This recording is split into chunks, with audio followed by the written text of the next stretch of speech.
Sa showbiz saksi, nagpaabot ng pasasalamat ang Latina superstar na si Jennifer Lopez sa mga fans na sumuporta sa Manila leg ng kanyang Dance Again World Tour. Sinariwa naman ng ilan ang mga masasayang tagpo sa concert. Pero si Senadora Miriam Santiago na kabilang sa mga nanood kagabi, nagulat daw sa performance ni J-Lo. Saksi si Katati Bayan. Isang araw matapos ang manileg ng kanyang Dance Again World Tour, hindi pa rin malimot ng maraming Pilipino ang sizzling hot concert ni Jennifer Lopez. Mapa-celebrity o karaniwan fan, nasihan sa first at one-night-only concert ni J-Lo. Ang fan na si Mikey Flores, nakunan pa ang last-minute preparations ng dance diva backstage.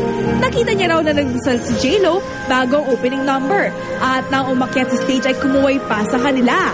Hindi rin malilimot ng assistant ni megastar Sharon Cuneta na si Ana Dasig ang concert dahil nakaduet pa niya si J-Lo on stage. Si Bethalina Thompson naman na bumayahe pa mula Tuguegarao City, nanalo sa pa-contest ni J-Lo na tweet to meet. Kaya nakachikahan at nakapicturean ang idol at nabigyan pa ng autograph. Nag-absent po ako sa school to see her. Tapos, yun po. Tila isang pangarap ko for you. Sobra po. Number one dream.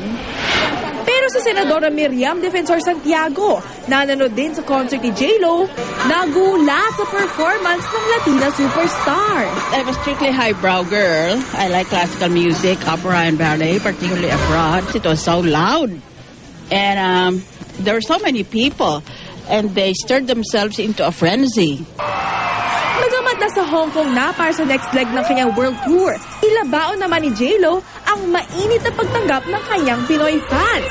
Sa isang tweet, nagpaabot ng pasasalamat si J-Lo at sinabing mahal daw niya ang mga Pilipino. Ako si Katati Bayan, ang inyong saksi.